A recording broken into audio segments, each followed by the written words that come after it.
అత్యాధునిక labs, international collaborations, advanced placements. మీ dream career ని రీచ్ అవ్వడానికి మీ best choice Godavari global university. వాళ్ళకి దేశభక్తి ఎంతగా ఉందంటే Sania Mirza because she married to Pakistani, అది పెద్ద ఇష్యూ అయ్యి రచ్చరచ్చాయి. తన వరల్డ్ ఛాంపియన్షిప్స్ గెలుస్తున్నా కూడా అంతకు ముందు బోల్డ్ అని కామెంట్స్ చేశారు. ఆ దేశభక్తి కాదంటే దేశభక్తి that is a completely different thing. అది మనోళ్ళు కాదు వాళ్ళోళ్ళు అని కాన్స్టెంట్లీ ఏలినేటింగ్ అనేది హ్యూమన్ గ్రూప్స్కి ఉంటుంది. అది తెలంగాణ ఆంధ్రాకు ఉండొచ్చు, లేకపోతే కాస్ట్లో ఉండొచ్చు, రిలీజియన్లో ఉండొచ్చు, లేకపోతే కాలేజ్లో రెండు గ్యాంగ్స్ మధ్యలో ఉండొచ్చు. అన్ని చోట్ల always man is in a conflicts. అప్పుడు మనం ఇండియా పాకిస్తాను ఆ ఆస్పెక్ట్లో మనకున్న దీన్ని బట్టి వస్తుంది, కానీ that is nothing to do with దేశభక్తి. వర్మ గారికి పాకిస్తాన్ మీద పెద్ద అబ్జెక్షన్స్ మీకున్నాయా ప్రత్యేకంగా? నాకు పాకిస్తాన్ తెలియదు, ఇందాక చెప్పాను కదా. పాకిస్తాన్లో 3-4 కలిసి ఒక డెసిషన్ తీసుకుంటారు.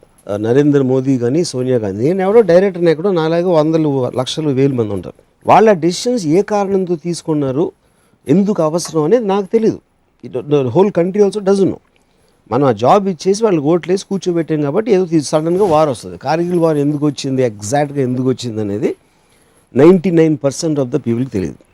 మీకు ఇంకోటి మంచి ఇన్సిడెంట్ చెప్తాను. అదే వార్లో వీళ్ళు ఒక చోటకు వచ్చి ఇన్ఫిల్ట్రేట్ అయ్యి వచ్చారు. ఎప్పుడైతే వార్ ఆగిపోయిందో వాళ్ళు మళ్ళీ వెనక్కి వెళ్ళటానికి they have to cross one place. Already పైన ఉన్నారు ఇండియన్ సోల్జర్స్. ఆ క్రాస్ అవుతున్నారు, పైనుంచి అందరినీ షూట్ చేసేద్దామని అనుకుంటే అది మేజర్ ఏమో అది చేయలేదు.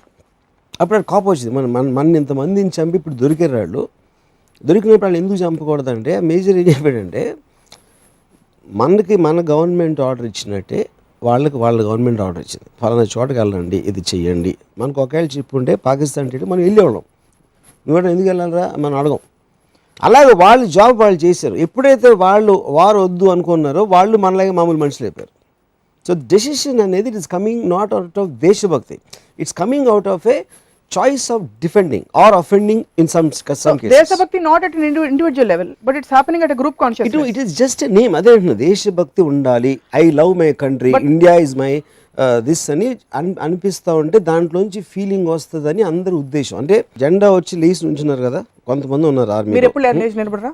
నేను ఎప్పుడు నువ్వు మిమ్మల్ని కూడా స్వచ్ఛ భారత్ లో ఒక భాగంగా నరేంద్ర మోడీ గారు పిలిచి చీపురు ఇచ్చి చూడడం అంటే దేశాన్ని చేయమంటే చేయరా? అక్కడ పెద్ద పెద్ద స్టార్స్ అందరూ సచిన్ టెండూల్కర్ మొదలుకొని అందరు చేస్తున్నారు, మీరు చేయరు? సచిన్ టెండూల్కర్ లేకపోతే పెద్ద అమితాబ్ బచ్చన్, ఐశ్వర్య వాళ్ళందరూ వెళ్ళి ఊడుస్తారు. వాళ్ళకున్న కోట్ల రూపాయలు కొన్ని లక్షలు ఏమనండి సేమ్ దేశానికి చూస్తాను ఎంత ఇస్తారు. ఎవరెవరైతే సెలబ్రిటీస్ బిగ్ షాట్స్ అందరూ కూడా ఎవెన్చువలీ ఏదో ఫోటో ఆప్స్ కోసం చేస్తారు, కానీ ఎవ్వరికి ఏం ఫీలింగ్ ఉండదు. Evidently he feels very passionate about the country. అది కూడా దేశభక్తి లేదంటే ఎనీబడి. ఇప్పుడు నా కంపెనీ ఉందండి, నా సినిమా ఉంది, నేను ప్యాషనేట్గా ఫీల్ అవుతా. మీకు ఏదో టీవీ ఛానల్ ఉంది, మీరు ప్యాషనేట్గా ఫీల్ అవుతారు. ప్రతి ఒక్కరికి ఉంటుంది. ఇది నాది అనే దేశం అనే ఫీలింగ్ మాత్రం మీరు నమ్మరు. ఇది నాది అని కంట్రీ హెడ్ చెప్తే మాత్రం ఇట్స్ అలౌడ్.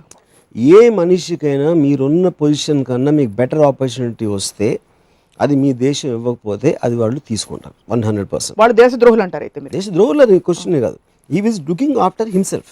ఉట్టి గుజరాత్ చీఫ్ మినిస్టర్ కన్నా బెటర్ ఇండియన్ ప్రైమ్ మినిస్టర్ అప్పుడు గుజరాత్ మీద definitely because you can't have the same level of thing. రేపు పొద్దున్న ఒకవేళ ఏదో వరల్డ్ అంతా ఏకమైపోయి దేశాలన్నిటి బార్డర్ చెరిగేసి మోడీ గారికి అమెరికన్ ప్రెసిడెంటో లేకపోతే వరల్డ్ ప్రెసిడెంట్ వస్తే why will you not take it? Why should?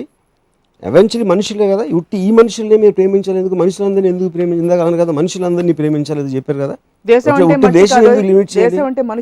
అదే.